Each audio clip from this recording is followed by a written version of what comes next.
Sumama rin itong sila Annalyn at Harry kila RJ para bisitahin itong si Zoe dahil nag-aalala rin si Annalyn para kay Zoe. Nauna naman na dumating itong si RJ at Lynette habang sila Annalyn naman ay naglilista pa ng pangalan nila sa guard. Habang nagsusulat siya ay nasabi ng guard na kung nag-out na ba itong si Jerry Romualdo.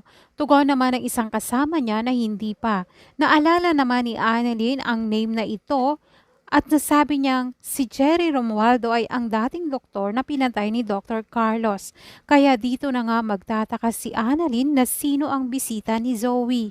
Samantala, habang nag-uusap naman si Zoe at itong si Carlos, nag-doorbell ang dalawa, kaya naman biglang natakot si Zoe na baka makita itong si Carlos kaya pinatago niya.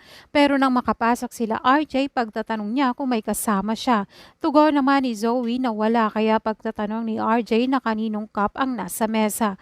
At meron nga silang narinig na tunog ng pintuan, kaya chinek ng kasama ni RJ. Gusto namang puntahan ni Zoe si Carlos para matulungan niya itong makalabas agad pero pinigilan siya ni RJ. Nang i-check naman ng lalaki, makakapagtago itong si Carlos at hindi siya makikita.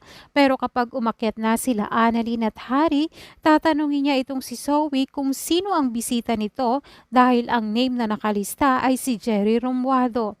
Dito na nga mahihirapang sumagot si Zoe at hindi niya alam kung ano ang gagawin. Kaya kahit makatago itong si Carlos, maaari pa rin maghinala itong si Annalyn na kung sino ang pinapapasok ni Zoe. Maaaring ipapacheck nga ni Annalyn ang CCTV para malaman na kung sino ang Jerry Romualdo na nagpapanggap. At di naman inaasahan na kapag napanood na nila Annalyn ng CCTV, makikita nila na kamukha ito ni Carlos.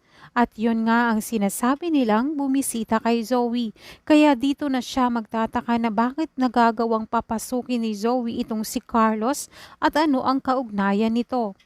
Maaaring sasabihin ni Annalyn ang tungkol dito kay Lynette at RJ na ang bumisita pala kay Zoe ay itong si Dr. Carlos.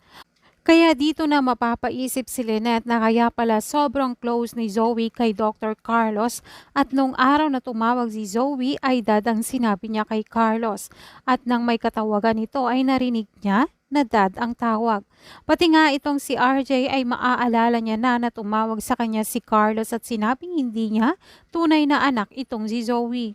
Kaya dito na nila mapagtutugma-tugma at maaaring iisipin nilang si Carlos nga ba ang tunay na ama nitong si Zoe. At itong si Zoe ang tumutulong kay Carlos. Kaya nga lagot na itong si Carlos at Zoe dahil mabibisto na naman ang kanilang sikreto.